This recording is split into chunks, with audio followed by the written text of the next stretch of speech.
Everyone, a very good morning, warm welcome. My name is Ankit Singhvi. Glad to see you all. Today's session is conducted by Clear, and the topic for today's session is 2022 business policies and practices on ITC to block working capital. And ladies and gentlemen, let me tell you, today we have top speakers, industry stalwarts, who will be, putting forward their point of view with respect to the discussion that will be taking forward. So first, let me introduce the speakers one by one. So the first speaker for today, Mr. Aditya. Uh, Chamaria. Aditya is a chartered accountant from ICI, having done diploma in IFRS from ACCA, and he has also done his CAS Inter from ICSI.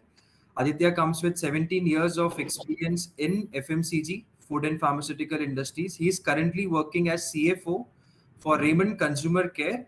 He was honored with CFO Power List 2020 for his contribution in FPA, and he has recently done a merger of two organizations, which is JK Helen Curtis and JK Ansel Limited, and drove the synergy from the merger. So welcome, Aditya, to the session. Uh, Thank our, you, second, Sanjay. our second speaker for today, Mr. Priyendu Jha. He is also an established professional with over 15 plus years of experience, mostly expertising in corporate finance, banking operations, banking laws, insolvency, and bankruptcy laws. He's currently heading the trade and structured finance at Ruchi Soya, and has also worked extensively in the Indian banking industry prior to coming in the industry, Ruchi Soya. So, welcome, Priyendu. And Morning. yeah. So guys, ladies and gentlemen, like today's session is basically, I'm sure everyone on this call would be aware that GST compliances have been more restricting the claim of ITC, right? Which was earlier in the service tax regime where you could have claimed suo moto, like you declare in your return that this much the inputs I have availed, and this is the credit that I want to take. But post GST was introduced in back in 2019, the ITC was restricted to the extent it is appearing in the government records, which is commonly known as GSTR 2A, and then recently introduced GSTR 2B. So the government earlier used to give us, some buffer to claim additional ITC, what is reflecting in the government records, but that buffer has been reduced, month on month, or you can say year on year. So recently there is GST notification, which brings out change in the policies and practices on ITC for the year 2022, which means you cannot claim any ITC beyond ITC appearing in your 2A or 2B. So I'm sure everyone is same point of view that the more ITC getting blocked, which is you're not able to claim in your GST returns, the more blocking of working capital is happening. So as a CFO, right, today we have as a panelist, both Mr. Aditya and Mr. Priyendu.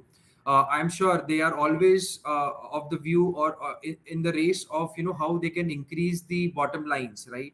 By increasing the bottom lines, and I believe the ITC is one of the areas where if the company is focusing very well, they can get some leverage on increasing the bottom lines.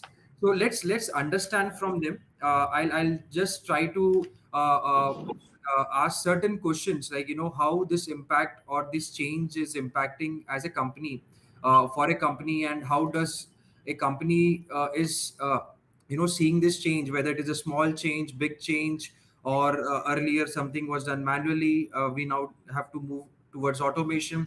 So let's check with our panelists today, like what are their thoughts on this.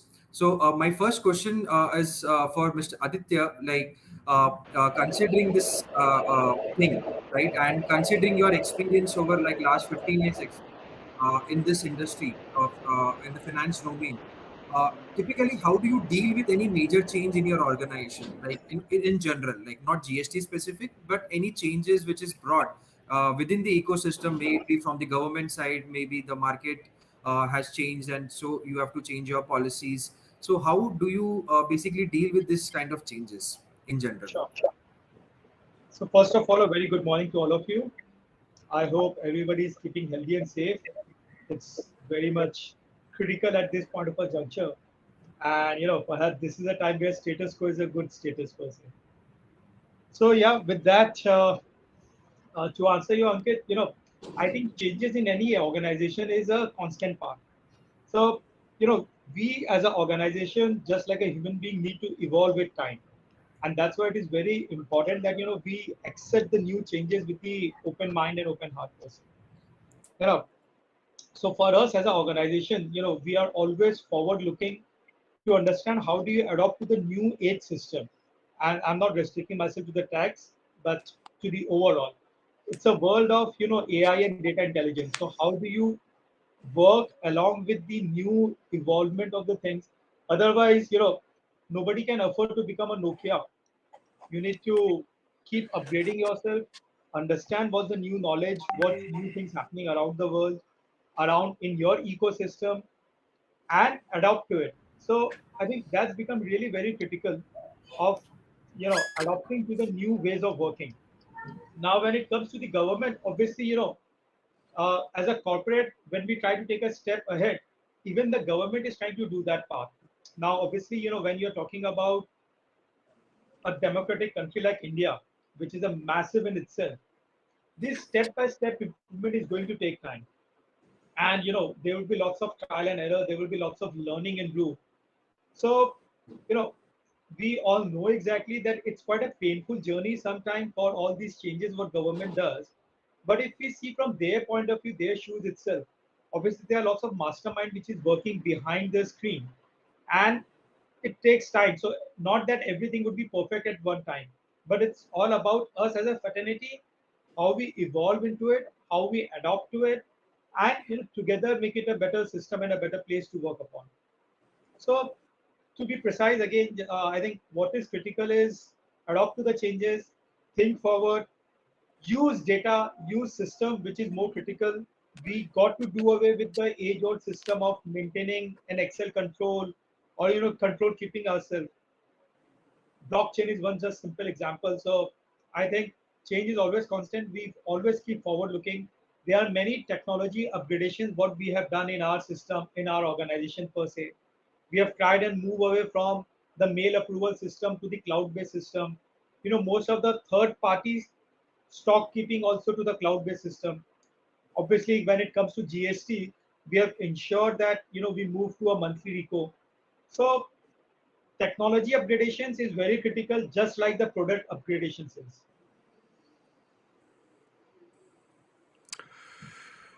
You're in mute, Ankur. Yeah, sorry, I was on mute. Totally agree with Mr. Aditya. Like, no one can afford to be a Nokia. So as you progress further, as the business demands, you have to also adopt technology. Totally agree. And Mr. Aditya, like you would have experienced, like even the mergers, right? There are changes expected on both sides. Like the company A and company B, which is getting merged. Yeah, thanks for your insights on this. Like, how do you deal as in like an organization? Mr. Priyendu, we just wanted to let if you can share your thoughts, because you have also experienced Patanjali acquiring Ruchi Soya. So in that cases, like there are two companies getting merged. So how do you deal with these changes, the differences that you see in two sets of companies or organization? May it be culture, may it be doing things like in the finance domain or any other domain. Thank you, Ankit. Good morning, all. First of all, I would like to correct that there was no merger in Patanjali and Ruchi Soya. The both we simply acquired. We are shareholders of Patanjali. Patanjali is a shareholder of Ruchi Soya. So there were no such merger and acquisition type of transition happened. So these things remained as it is. But जैसा सब बता रहे थे उसमें जो मेरा एक additional point था कि while doing all these things there are n number of benefits available to the industry also. Few days back I was sitting with somebody, and NBFCs and banks are not even asking any physical papers now. They are happy doing lending on the GST return itself, which they can fetch it through AI, like sir were discussing about the blockchain etc. So the benefits are immense. So we have to support the government in such initiative, because these are going to help our supply chain finance, which will help the supply chain part of the industry, and this, in any case, going to help industry only. So any effort towards ensuring the compliance of GST etc will going to help the industry in the long run. So I do believe in the fact that there should be the proper infrastructure for taxation, so that the dependence upon the physical papers for sanctioning loans, getting credits should be avoided. Understood, Mr. Priyandu. Like, you see as an opportunity for any change which is coming. It is not only an additional burden for the industry, but it is also bringing some positive sides of it. Like, as you mentioned, going digitized. Instead of paperwork, you do Correct. digital manner, so which saves time, saves environment, many things, right? There is a positive Correct. side for it. Thanks, Mr. Priyandu. Mr. Aditya, just wanted to take a step ahead, like about this GST amendment, right? So when we do any business, government also tells loudly, like, ease of doing business. We are ranking a step ahead in ease of doing business. So when you hear out this kind of buffer, which is additional 5% or 20%, government is allowing you to take claim, and now later on government is reducing it. Do you think, like, still this will, like, enable companies with ease of doing business? Is it because like, do you think, like, this will backfire on the government, where they claim that we are doing ease of business? So what is your thoughts on this part? See, to be precise, when we say ease of doing business, it's also a journey.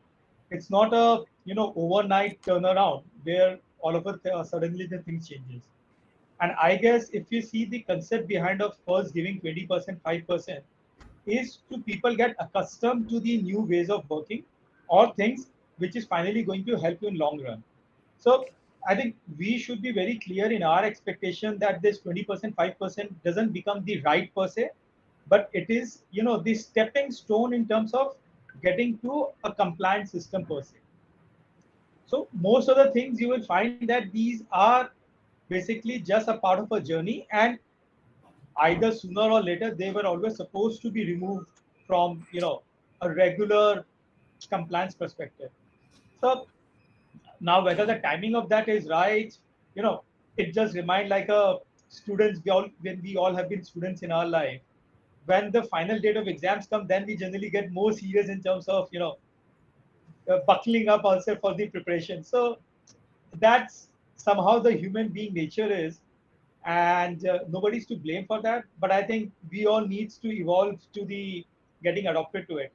And I see these things as a bitter pill which finally helps you to improve your immune system or get developed to the a better uh, ecosystem of the network, the you know the government ways of working per se.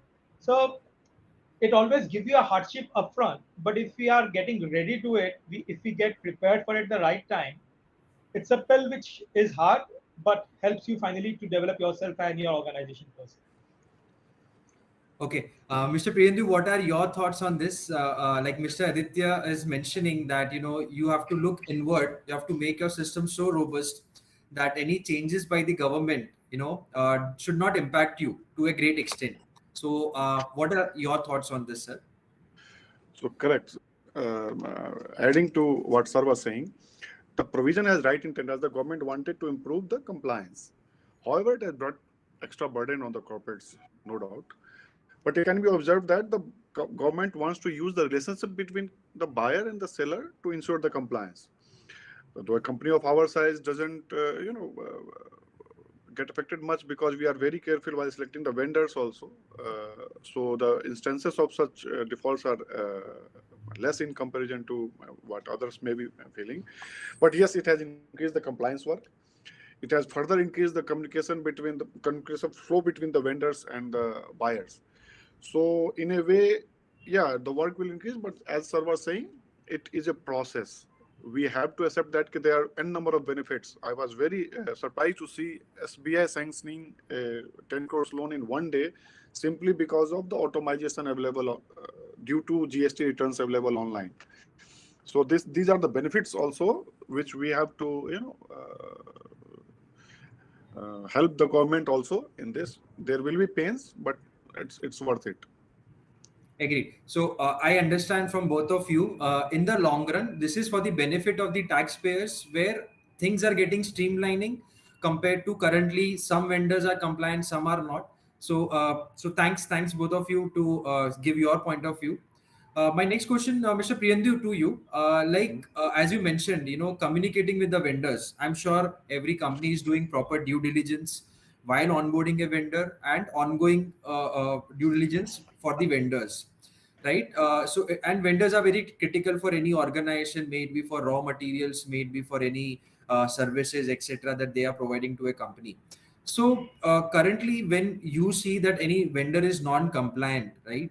So how do you communicate to your vendors? Basically, the traditional way is like, still I would term as email as a traditional way now. So is it the same thing happening, like, you communicate through emails, or you have gone a step ahead in further, using digitization to communicate with your vendors, so that, it is timely, it is appropriately communicated, not less, not more. So what is your thoughts on the vendor communication part, and how are you dealing with as an organization to communicate with your vendors? So, in addition to the digital methods you suggested, we do have a team which constantly checks, randomly keeps checking, and while paying it. I have only one instance in our record where we got a defaulting vendors. In that case, we holded the payment. We got a notice from the government also to hold the payment and pay to government directly. So we are putting some dedicated resources for this.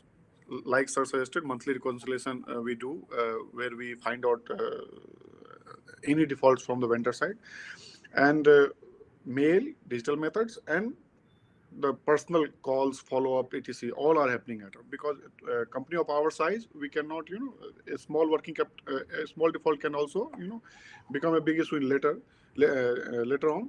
So we do put dedicated resources. It has increased our costs, but yeah, we need to ensure the compliances also. Understood, Mr. Priyandu. So you mentioned that it's a mix of technology and a resource who helps you to communicate with the vendors. Uh, I would like to check with Mr. Aditya, like, what do you think? What are the challenges that a company or your company has faced for ensuring smooth vendor communication, right? Or have taken any steps to get into a phase where this communication is automated rather than depending on resources, internal resources? So starting with challenges, and then have you done anything which has helped you to overcome these challenges that you are currently facing? Sure. So see, challenges are again part and parcel of the journey. And obviously, as we keep evolving, just not us as an organization, but even the peoples who are associated with us, where we call it and with a part of a family itself, which are vendors, as well as sometimes, your buyers, because of the service they provide, they also become they qualify as a vendor as well. So, you know, I think having a regular communication with them is really critical. Now, that's why we always try and keep the vendor meet as well. Now, it's a virtual world nowadays, so we also try and keep you know, uh, a bucketed vendor meetings also with the teams to understand exactly what are the issues they are facing, and that is not just restricted to just the accounting or the GST, but to understand exactly what are the pain points for them and how can we together resolve it. So apart from using the mail where it is required, we depend on the technology per se. So for example, the common mails are not being shooted by individual mails being typed, but is done by the mail merger. And uh, mostly apart from that, a person who is basically responsible to drive uh, the compliances, which is the tax team, and the accounts payable team works closely with the procurement team to ensure that the pain points are being measured and resolved at the rightly manner. When there are major changes which is introduced by the government, we generally try and hold a webinar with the vendors to make them understand, because then it becomes a fiduciary responsibility for us as an organization to educate our vendors as well. Now, in the ecosystem, there could be players like for us, even sometimes Amazon and Flipkart are our vendor because of the service they provide. So probably there we don't need to educate them, but there will be other set of players, other set of vendors where we need to do a hand holding. So we ensure that we play it according to the strength. Understood. So there are both set of vendors who will be basically some would be comfortable with digital mode, some would be requiring some hand holding. But That's Mr. Aditya, do you think like there is a still scope of adding technology in the vendor communication part? You no. mentioned about mail merge feature. I totally understand. Like instead of mailing one by one, you can bulk email using mail merge feature.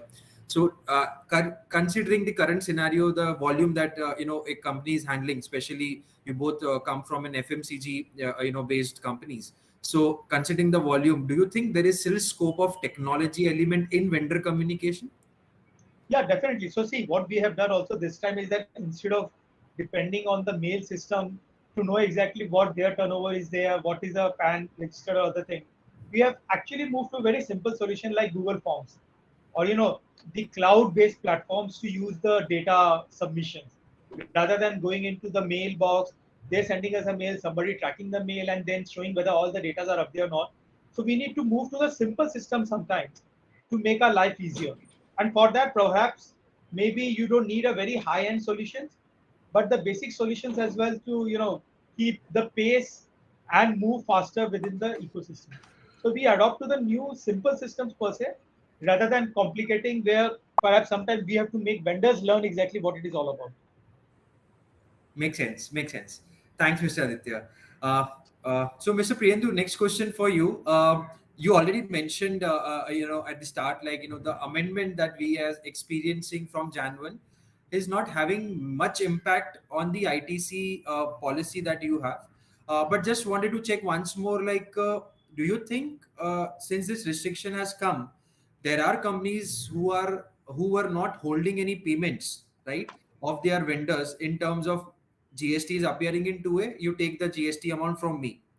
But for those companies, do you think that holding of payments will initiate now so that, at least from your point of view, however the critical vendor is, but at least your working capital is also important to you. You have to manage your working capital. Let's say an invoice of 10 crores, which is attracting a GST of 1.8 CR, and it is not appearing in your 2A for 1 month or 2 months, you would like to block that payment, right? What is your point of view, like considering this change, like blocking of payments or any other change that you would like to implement in the current system of ITC claim? Yes, we were discussing it with some our counterparts also in the industry, and yes, we are having a view that these instances will increase, like split payments. We can say like principal payment as per the payment terms, and we can think of holding on the tax part. But for me, I will use it as case to case basis. Only defaulting vendors should be treated like this, else they will also their working capital cost will also increase, so in a way they will also get penalized if they are not defaulting in the returns filing. So I will like to use it case on case basis, but yes, this is on cards. A lot of people are discussing about it like split payments. Okay, so I see that you agree, or you to some extent agree that yes, post this changes, there is some change which needs to be brought in the current ITC claim part, right? Yes, people are discussing to safeguard the interest, they may think of introducing a split payments. Okay, so Mr. Aditya, I would like to know your thoughts about it. One is like, as Mr. Priyendu mentioned, that blocking of the payments are on cards. Apart from this, do you think is there anything like, or do you also agree first on this? And apart from this, is there anything this amendment force you to bring the changes in the business policies or process for claiming ITC? Sure. So broadly, yes, the situations are such that perhaps you might not have one fit for all answer. And whereas the working capital is really very critical, what is also very critical is to have a smooth relationship with the vendors as well. So, being a finance guy, I cannot afford to keep on increasing my working capital. But being a business guy, the relationship with the vendors are also utmost critical. So perhaps, I would have not one solution for all. So in your example, if it is coming to a vendor with a 10 crore bill, I will be very much sure that he's the vendor of such a gravitas that I don't fall into that problem. I would not directly go and upfront and deal with the person whom I'm not comfortable with for doing a transaction of let's say 10 crore. So I would be double sure or maybe triple sure to ensure that a, the vendor has a clean history, at least from the compliance perspective, and is not on the defaulting side. Now, come what may, since you are operating into such a bigger ecosystem, you might have obviously some vendors coming in who are sometimes not 100% compliant or might have a lapses here and there. So you got to trace out those sort of a vendor and perhaps know exactly which are the vendors who are working smoothly for you, has been working for quite a long time and would be majorly compliant. So there probably, I would not go into the blockage concept, but try and understand exactly if there has been a lapses, what is the reason behind it, and work on that part. But let's say a new vendor who has joined it, or a small vendors who are actually giving you this problem on the regular basis or have a nagging problem, then you need to really see exactly whether you need to operate with those sort of a vendor or not. Because finally, when we deduct the payment and then pay it, unfortunately we are also increasing our own work on that basis. The reco simply increases. Nobody wants to do a double reco, first the payment and then GSTs and so on, added with the compliances of the TDS. So the problem keeps accumulating. So I think it is critical that you, I would not call a black sheep, but you highlight the pain points, the problematic vendors, try and resolve it with them, or draw a line to know exactly where to move on. But not penalizing the vendors who are working smoothly, or maybe because of genuine lapses here and there sometime, you directly switch to deducting payment. So perhaps a mixed bag. Got it, Mr. Aditya. So basically, if I summarize, there is no simple one rule for all the vendors that applies. There would be vendors who are genuine, but here and there they missed out one invoice reporting and it is not appearing in 2A. So it's very important, if I talk a terminology, whitelisting the vendors. Whitelisting as in, like, even if it case it is missing in 2A or 2B, you would prefer to make whole payment, and later on, whenever it is reflected, you will claim the ITC. You are ready to take a hit on working capital, but to some extent only for those whitelisted vendors, right? So That's right. identifying those whitelisted vendors is the first step, and then taking actions on non-whitelisted vendors is the second step. Right. Yeah, So Mr. I'll give a practical example. Like we deal with Amazon, Flipkart to a great extent, and because of though we sell to them, but because of the nature of services what they provide in terms of listing our advertisements, spots, and other things, they also become a vendor for us. Now we know exactly that Amazon and Flipkart also have quite a developed, technology systems per se. But there also sometimes we had some issues. So we need to really understand that why was the issue being there, what was the lapses which was happening, and then try and solve out the problem. Otherwise, it gets into a very difficult tangent of bigger players like Amazon, and then you get into that payment deduction. They will also get into the payment deductions, not making payment for the other parts as well. So completely, you need to understand the white label vendors and really understand the reason for default or so-called lapses. Okay. Totally makes sense, Mr. Aditya. My question, associated question to Mr. Priyendu. I'm sure, being in the FMCG industry, you deal with many vendors. So, but I'm not sure whether there is any bill discounting types of arrangement in your organization or not, where you tell your vendors, I'll pay you early, you offer me some discount. Right? I'm assuming yes, there is some mechanism like this. So, considering this blocking of GST, do you think this bill discounting will also have an impact where organization like Ruchi Soya or Patanjali is having an excess cash at treasury, right? But because of this GST risk, right, it is not appearing into a, I'll be not able to claim ITC, hence I'll block ITC. On one hand, you have treasury. On another hand, you have a risk where you will be not able to claim legitimate ITC. So, do you think there will be an impact on this invoice discounting as well, or there will be a no impact? Like the way you are, yeah. As you said, this is a connected question, so answer will be also connected, because this will be case to case basis. As sir told, there will be a history of vendor with me while I offer any products like treasury products or anything. Yes, there are early payment solutions available to us, and we have not yet faced any single instance of default with the vendors we deal with in that program. Okay. Like trades is there, like we have introduced early payment program with treasury also. So I don't think it is any new issue coming in with this amendment. It is a routine. Vendors were anyway supposed to file their returns in time. So the amendment may not push it any further. But yes, case to case basis, we do think of not providing, not encouraging any vendor for defaults. So we may select some vendors for which every service is available, and for some where we may have to discourage them. Understood. So, Mr. Aditya, like bill discounting, how do you relate this ITC block amount, blocking the money of your vendors? So So, see, we are very selective in terms of bill discounting.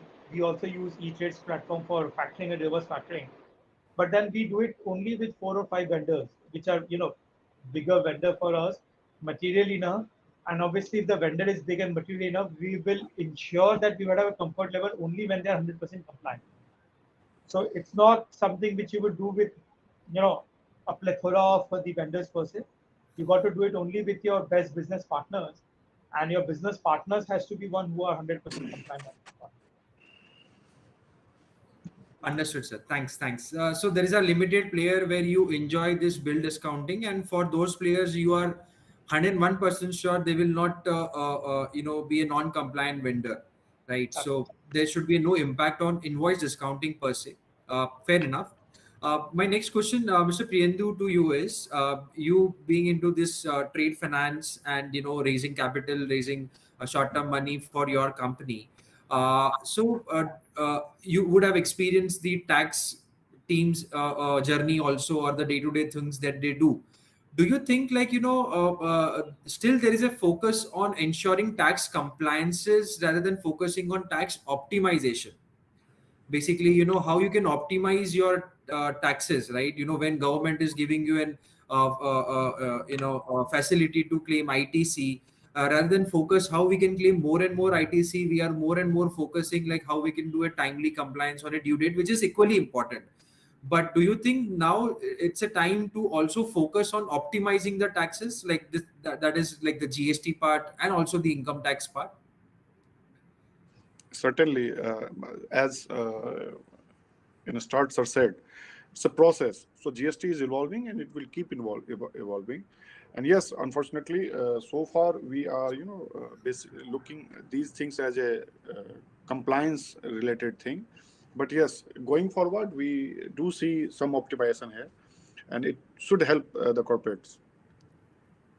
And like, just to check on, like, how where you will like to start with, like, to optimize these taxes, like either using more analytics or more technology, more automation. What is the first thought that comes in your mind, like, which you think that will help me to optimize my taxes further, or a combination of all?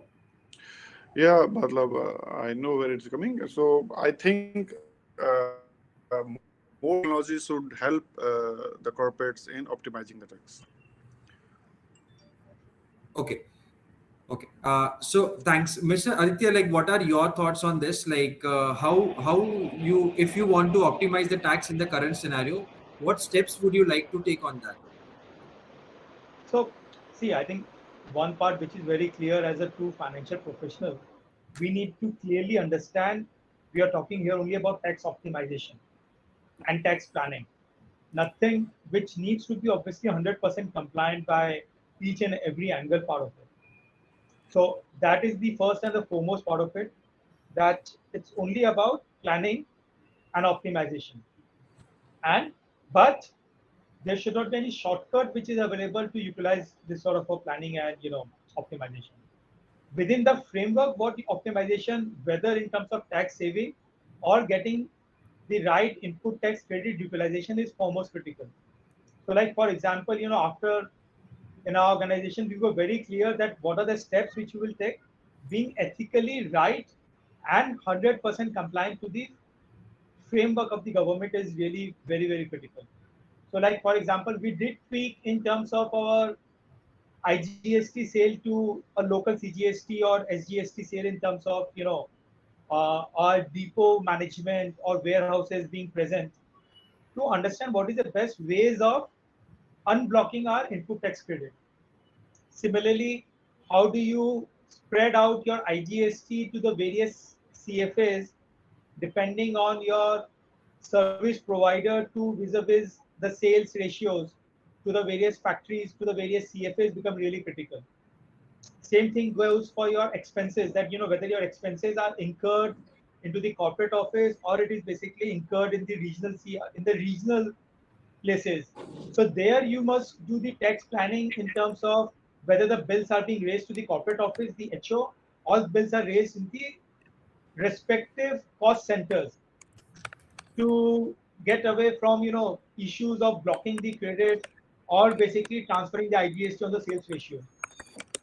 So I think those sort of things are required to understand that what are the data saying. So data interpretation become really very critical. Evolving with the data and you know the the updations which government keeps doing in terms of either the GST laws. See, we have seen earlier it was GST, then there has been e-way bill which has came in, then there has been e-invoices which has come in. So all these things will keep coming, and gone are the days when you could have control it on the Excel or the manual sheet. So you got to ensure that you are compliant with each and every tangent part of it. You got to ensure that your transfer pricings are in falling in place. You got to ensure that the e-invoices are getting updated at the right time. The e-way bills are being generated. So slowly, the the window of not complying any one part of it will almost be out of the window, because you would have some checks and measures coming in across. Now, whether it comes to the GST compliances of 2A, 2B, 3A, 3B RICO, or it comes to the e-way invoices or the e-way bill or e-invoices, you've got to use the technology and you've got to be 100% compliant to be a part of this evolving ecosystem. Thanks, Mr. Aditya. This was really insightful. At the end, you mentioned that you have to adopt technology. I'm sure in your last rich experience, you have come from one phase to another phase by adopting technology. Would you like to share any challenges, or you encountered anything like as in while adopting a technology? Why? Because that can be lessons for us, like for me or for the audience that is in the panel, like today's session. Like any challenges you encountered while implementing technology, and how did you overcome? Like your lessons. Maybe from Aditya to start with you, and then Mr. Pribendu, you can also mention like what technology you adopted and what challenges you faced, so that we also learn from your rich experience. Yeah, Mr. Aditya. So, see, the first and foremost critical thing to adopt any changes in technology is mindset. The most difficult thing to adopt is, the change management.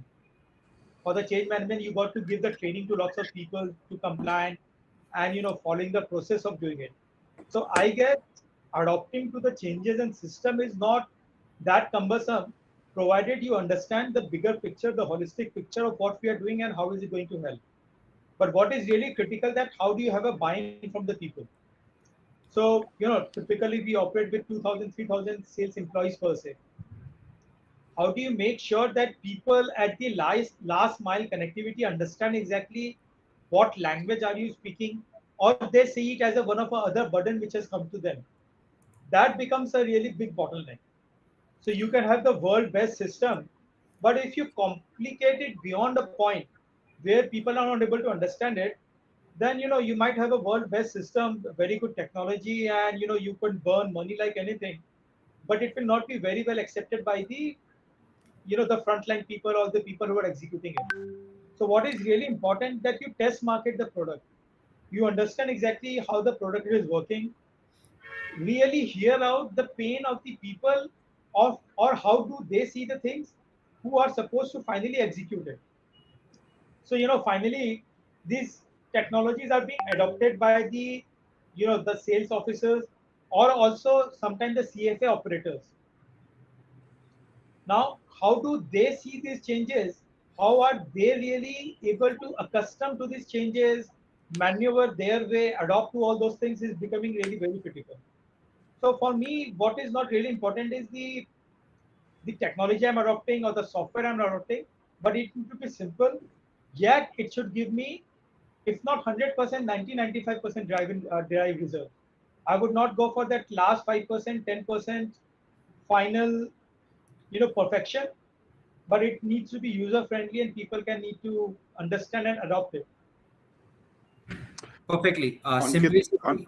Ankit, Yeah. Ankit, may I request? I need to leave this session because of some urgency I Sure, expressed. sir. And Sure, sir. so, Thanks. so Just regret the last, inconvenience. I'm just sorry. last one question, Mr. Priyendu. Like as challenges encountered, where Mr. Aditya mentioned that it's the mindset, and if the solution is not simple, then there is no use, even if it is like Hmm, crores of rupees of solution.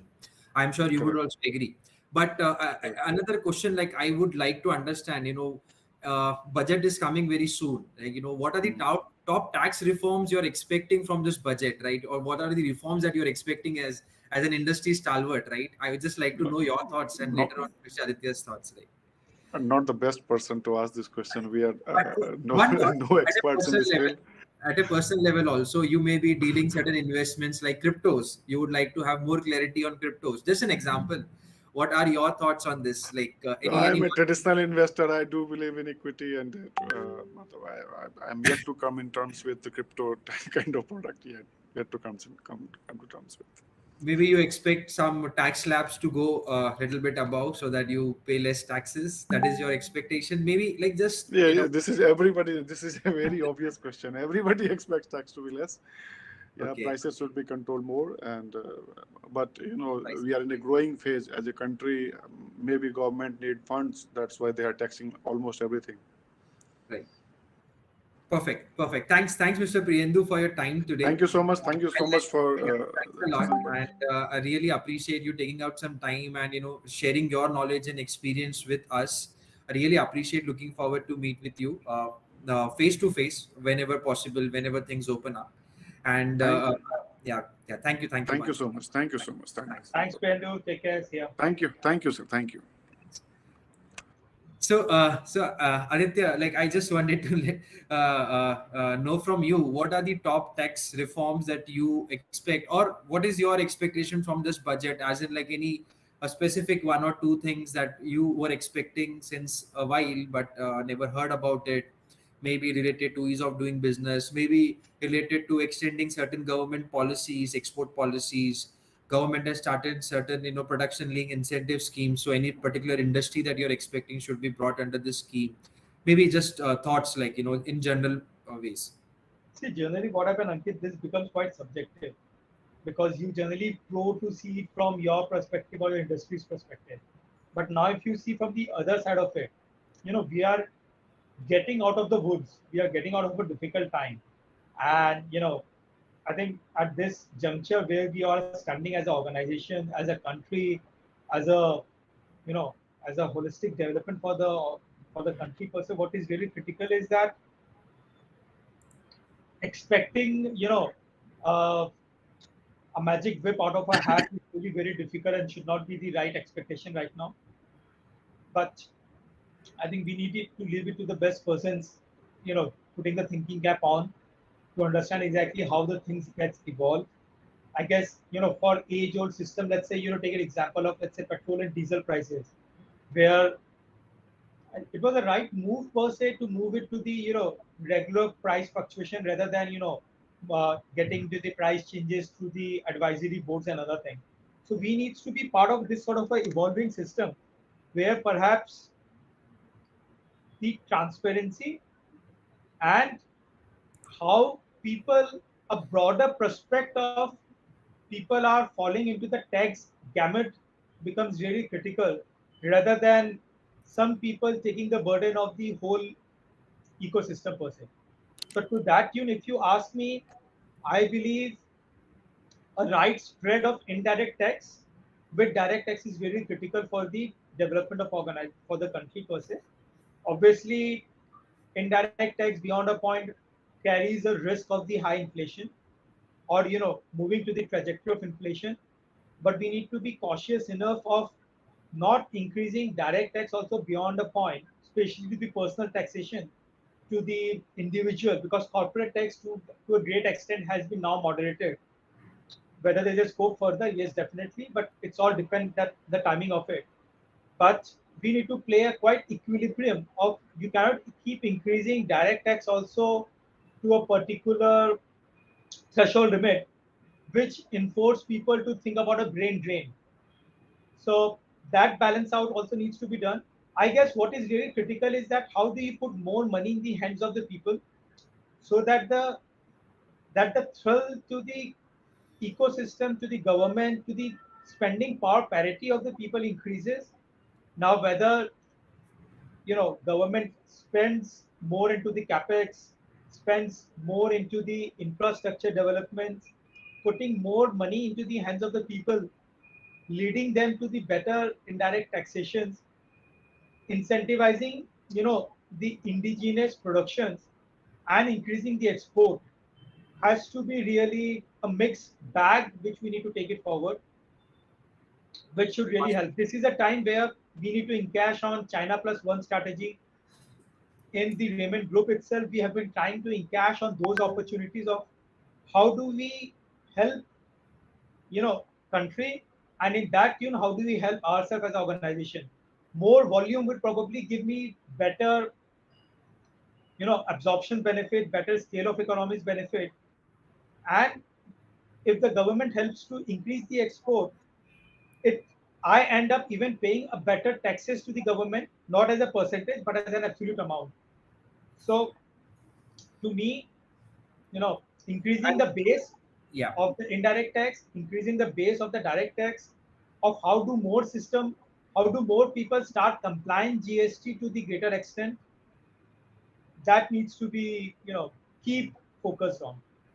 totally agree with you, sir. You mentioned that the more the exports, the more the revenues, the more the taxes. But there are pari passu effects as well, like increasing the employment, right? That is also very important for any government. And if and there is a it's a cycle, like the employment increases, the direct tax revenue increases. Point taken, increase the revenues by exporting and eventually contributing to nation's development. Uh, Very much insightful, Mr. Aditya. uh, so uh, uh, so Mr. Aditya, last thoughts, like we have seen 2021 a mix of where we are seeing lockdowns, and then it's unlocking, and then again a lockdown. So there was basically not a full year where we could make the most out of it. Hopefully 2022 is where we have more energy, more power, more focus on things. So what do you predict, like the next big trend this year in 2022 in terms of not only compliances but overall, like now this is basically will be post COVID era. So what is the next big trend that you will see from the learnings of the last 2 years, and what is going in the ecosystem? So if you would have realized even in 2021 and now the year 21-22, there has been quite a changes which has forced us to evolve as a human being and as a ways of working and ways of living as well. So whereas there has been a hardship to quite a significant organizations, even company like Raymond's, I'm from FMCG, but the other side of the Raymond's per se, when it comes to the apparels and other thing, has been impacted. But then, there have been industries who have evolved into these difficult times, who have really understand what are the needs of the growing economy and evolving world. How do we make world a better place to live? That also become really very critical and important. So that learning is something which really helps us. So most of us has realized that there has been lots of things which we have been doing in past is actually not needed going forward.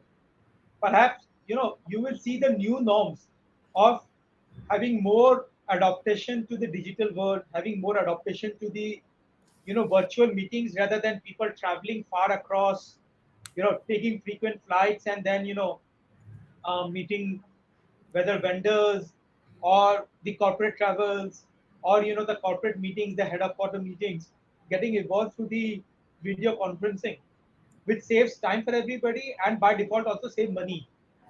So we are sitting into the new age systems, which really helps to challenge and question ourselves that where we're doing the good things in a definite way, yes. Were they good? Are there scope of improvement? Definitely, yes. And the second thing, which I believe is changing that reaching to the consumer through either the e-commerce platform or the precision marketing through the social networking platforming has becoming, if not easier, but then convenient to lots of new players. So, the entrepreneur, the organizations who can evolve fast, who can learn fast, who are happy to take risk. It's not going to be winners take all or the big players can only strive and survive. If the new age players are smart, have the products to offer, create their own mode, and know exactly how to approach a particular problem, how to approach a particular solutions to be provided to the consumers, then you would have lots of,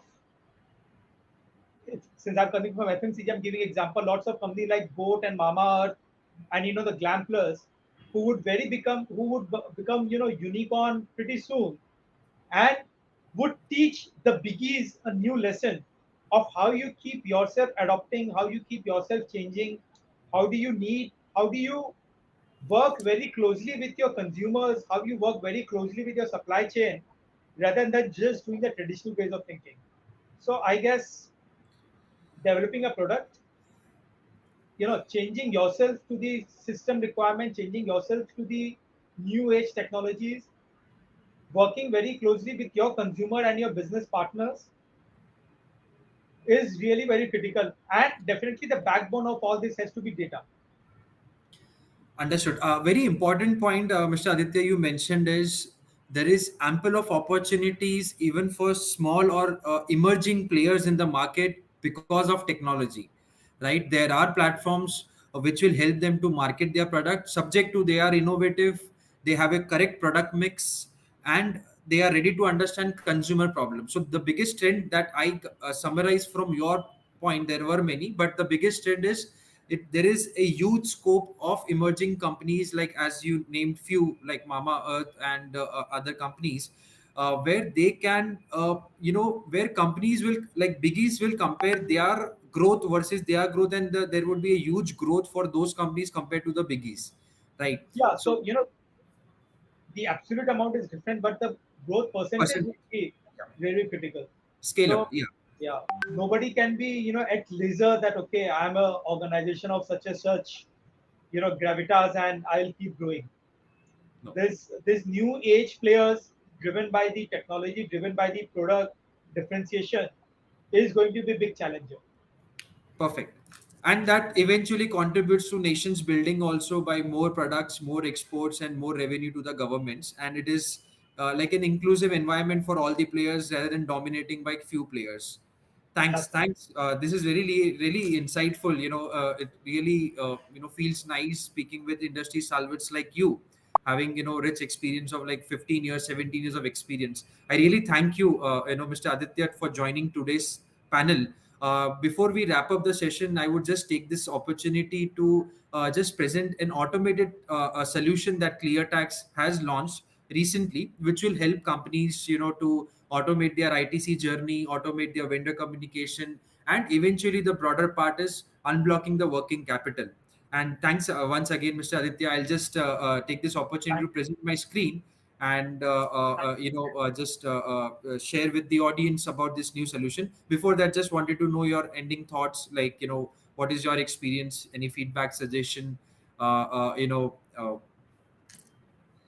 so I would just say very simple thing: be agile, be open, always be adaptive to changes. You know, just like in the in the hospital, in the ecosystem, in the meters, the straight line is never accepted. It means that a people is dead, right? So we need to move with the trends, we need to move with the challenges, we need to adopt, and we need to evolve. Perfect, perfect. Very well noted. Very well said, Mr. Aditya. Thanks a lot. So, Thank you so much. I'll just present my screen. It will not take more than 3 to 4 minutes, ladies and gentlemen. Please bear with me like for another 3 to 4 minutes. This is a strategic, step towards creating value rather than just doing compliances from clear tax. We are trying very hard how we can help enterprises to ensure there is least impact on the working capital and eventually least impact on the profit before taxes. So as you guys, I'm sure everyone on the call is aware that we have recently rebranded ourselves from clear tax to clear. This is because we have stepped ahead from taxes, where our solutioning is also now extended towards invoicing, payments, tax and credit, right? So today we started our journey back in 2014, where today, as of like the recent numbers, 60 lakhs consumers or individuals are using our platform to file their returns, income tax return. That is our base, like an humble start of the company, where we started with a simple income tax return filing assistance. The first, one of the first companies to automate or to digitize this return filing after the government, right? Another 30,000 tax practitioners are using our platform to run their tax business, right? May it be GST, may it be income tax, filing returns for their clients, customers, etc. Happy to share, like, in the last 3 to 4 years, we have successfully partnered with more than 3,000 enterprises who are using our compliance platforms to manage their compliances. In 2020, we saw certain solutions that were launched by us, which are helping SMEs, specifically focusing them on the invoicing, payments part, bookkeeping, lending and taxes. And in 2020 we also had e-invoicing coming as a new compliance per se from GST per se. So we have today more than 2,000 enterprises. Over here it's 1,500, but yeah, we have crossed 2,000 enterprises using our e-invoicing solution. 80% of the clients are integrated, where basically we help them to generate automatically IRN from their ERPs rather than going outside the ERPs. Uh, we are basically currently associated with enterprises which are summing up to like approximately 8% of the total enterprises of Indian market. So that's where we are, one of the largest network, where we are having rich network of enterprises, which makes us more powerful and more valuable, right? So in terms of GDP, like, through our platforms, right? When clients filing their GSTR were not generating an e-invoicing, we are generating almost, invoices to extent of $325 billion in a year. So that is the extent. Like, we are happy to share that we are the largest platform after the government, right? Larger than most of the banks. These are the few logos that we are associated today. I'll just very quickly skip. May it be FMCG, may it be hospitality, may it be BFSI sector, e-commerce, pharmaceutical. You talk about industry, we have clients who have partnered with us for their compliances. We all know that, in this session also we understood from Mr. Aditya and Mr. Priyendu that there is a multitude of tax reforms, since 2017 till today, and we are ready with the solution, right? The moment the government brings anything which is having an impact on the industry, we ensure that how we can simplify those tax reforms that are coming. May it be GST introduction, may it be e-way bills, e-invoicing, ITC related stuffs, and more stringent ITC related stuffs, like how we can ensure that there is no or negligible impact of the new compliances. you know uh, this is our analysis based on the understanding when we speak to the clients. Still there are enterprises who are not fully compliant, and I totally agree that it's not possible to be fully compliant, but the aim is like how we can make the enterprises more and more compliant, maybe not 100%, but at least 95 to 100%, right? And another 80% of the enterprises leave sizable money on the table. Basically what does this mean is, you buy something from a vendor, you are allowed as per GST provisions to claim ITC, but for some reason the legitimate ITC is not able to be claimed. because of certain non-compliant vendors, etc. And this is eventually impacting your profit before taxes and also blocking your working capital. These percentages are based on an analysis with our top 20-50 customers and the prospects. It may differ from company to company. Basically this is what we are today. We are having solutions with respect to GST compliance, e-invoicing, e-way bill, income tax, TDS related. We have integration related solutions, clear max ITC and clear max assistant to help you to unblock your working capital and increase profit before taxes. This is where we plan to come. Invoice discounting, sorry guys, this has been a little bit outdated slide, but yeah, invoice discounting is something that we have already launched.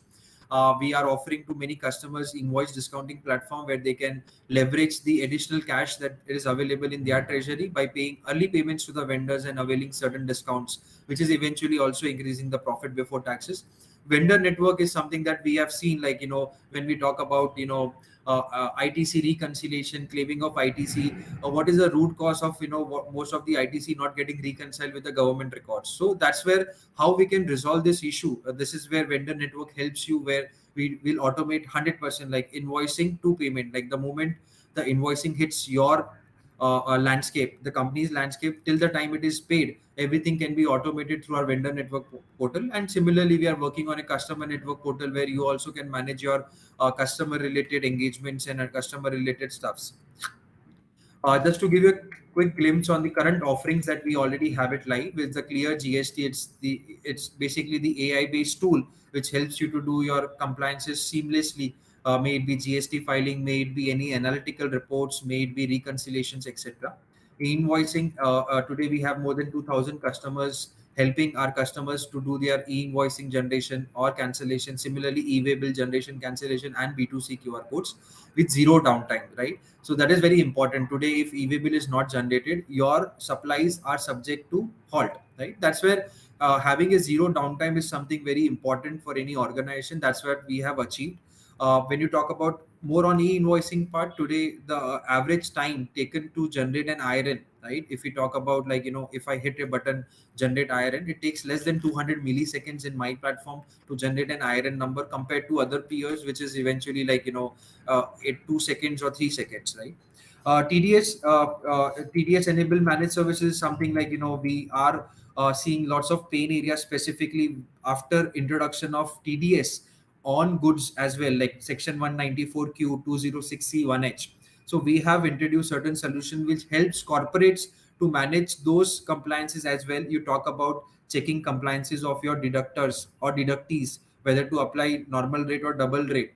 We have an API which can be integrated with the ERP, and you can get the response in the ERP itself rather than going to some other third party utility and checking, like government's utility. Similarly, when it comes to claiming TDS, right, which is appearing in companies form 26AS, you need to ensure it is reconciling with your TDS receivable ledger. So we have built certain solutions which helps you to reconcile your form 26AS and TDS receivable ledgers.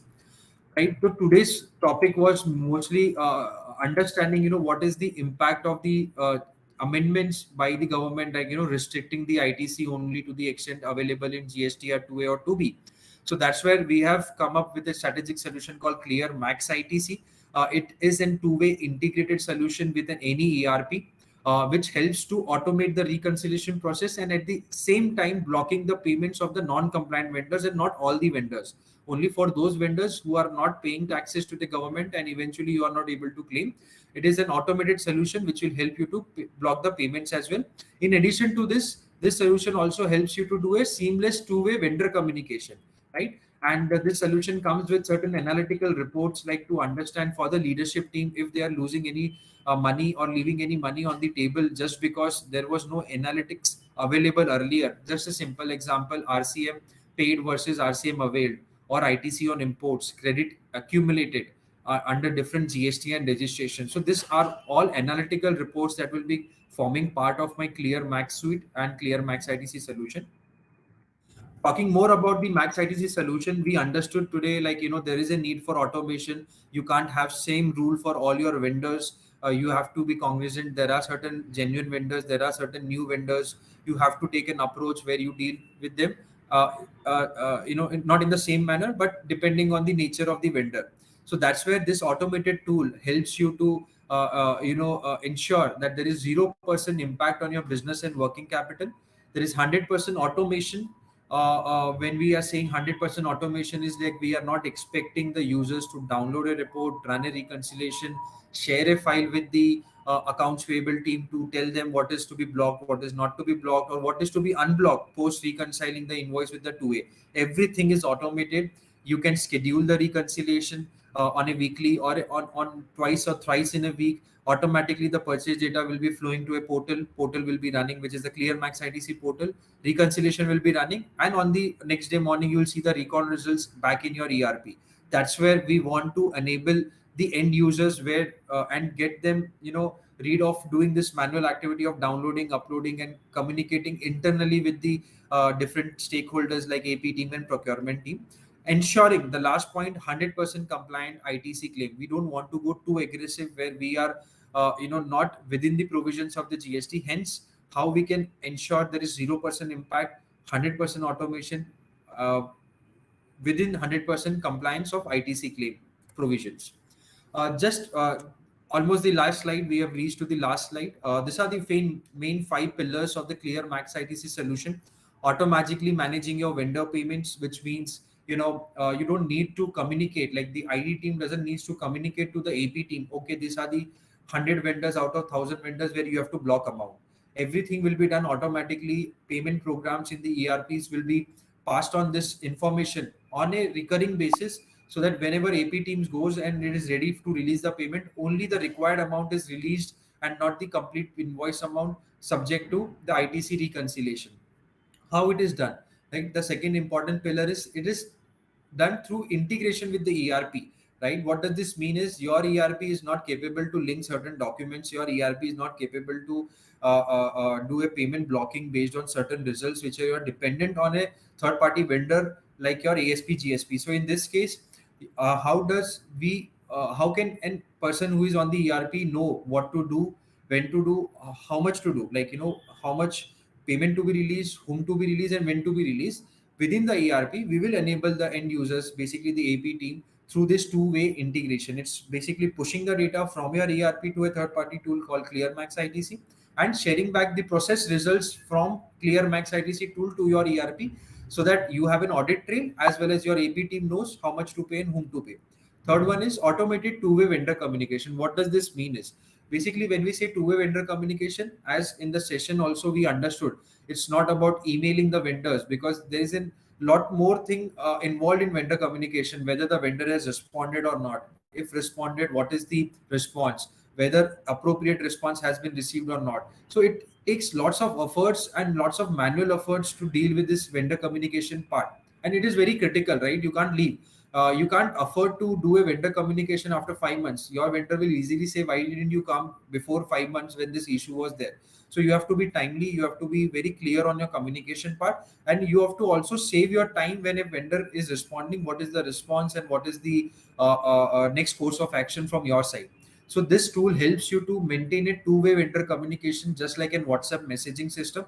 You have on the right hand side what messages and files you're sharing with this opposite person, and when she responds, it is on the left hand side that you see. Similarly, this vendor communication works where you don't have to juggle between your email inboxes to see whether the vendor has responded or not. Everything is available in the vendor portal, which is a basically for every vendor we will be creating a different vendor communication groups, where even the internal communication between different teams can be recorded in the same communication chain, and everything, like down the line after 6 months a new employee joins and he is responsible for doing certain vendor communication. He can see down the line, like 12 months, 16 months, what was the communication done and what was the response rate, etc. This vendor communication also enables second, I mentioned in my session, like email is something like it's good to call as a digital, but we are going beyond that, communicating to the vendors through WhatsApp, through SMSs, etc. That's where the Max ITC solution enables the end users to also communicate with the vendors on WhatsApp and on SMS. Right. The fourth one, I'll not take much time. It's basically, by now I'm sure everyone would have understood, Max ITC is not restricted to an indirect tax team per se. It is also the procurement team, AP team, leadership team. Every team has interest in this some or other way, right? So we need to ensure that there is a appropriate user access management that will ensure only the required data is being seen by the required person or a required team, and ensure hence enabling with a robust user access management. Last but not least, right, industry leading AI matching engine, right? Today's specifically FMCG companies or manufacturing companies deals in like lakhs of invoices in a year, right? It's not possible for them to do a manual linking. The more stronger the recon engine is, the more you will save time in linking two set of documents, which is 2A, 2B or PR, right? So that's where we are offering as part of the solution AI matching engine, which not only helps you to with fuzzy logics to reconcile or link two set of documents, but also enables you with certain other features, right? When it comes to applying custom logic, every industry, every company is dealing with certain set of vendors where the pattern of accounting is differing from company to company, industry to industry. So we are enabling here with the to the end users to apply custom logics, right?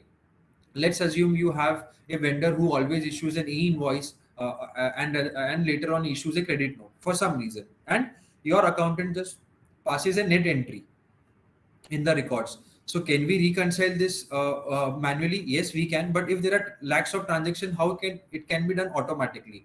And it is only applicable for certain set of vendors. So I'll apply a custom logic saying that at an aggregate level, if this invoice and if this credit note nets off and the summation of that amount is linked similar to what I am having in the PR, you link these two documents. So it's basically automating one-to-many linking through custom logic. So that's where we are enabling. It's not only about matching; it's also about the speed, right?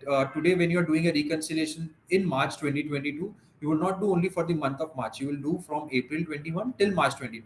So that's where the speed comes into picture, and you will be basically experiencing like in the max ITC for documents up to 6,000. It takes less than a minute to reconcile, right? That's the speed that we have achieved. When you talk about downloading 2A for a document size up to 60,000, download 2A or 2B, it takes less than a minute to download that documents. And which is very important because 2A is like a dynamic report. Every time you do a recon on a monthly basis, you have to also download the prior period's 2A, right? So that's where the capability comes into picture of Clear Max ITC, which really helps you to reconcile your invoices easily. One, which is very important. Secondly, managing your vendor payments automatically and seamless automatic vendor communication. There are hidden benefits also, like when we say that we'll bring back the results in the ERP, you are maintaining audit trails in the ERP itself. Down the line, after 12 months, if an internal stakeholder like an internal auditor or statutory auditor asks you, like what are the invoices that constitutes your ITC claim for the month of February 2022, you just go in the SAP, filter it out with the return period, you get all the invoices, and that is something which is reflected in 3B. So having an audit trail is also very important, and if something is available within your ERP, nothing like that, right?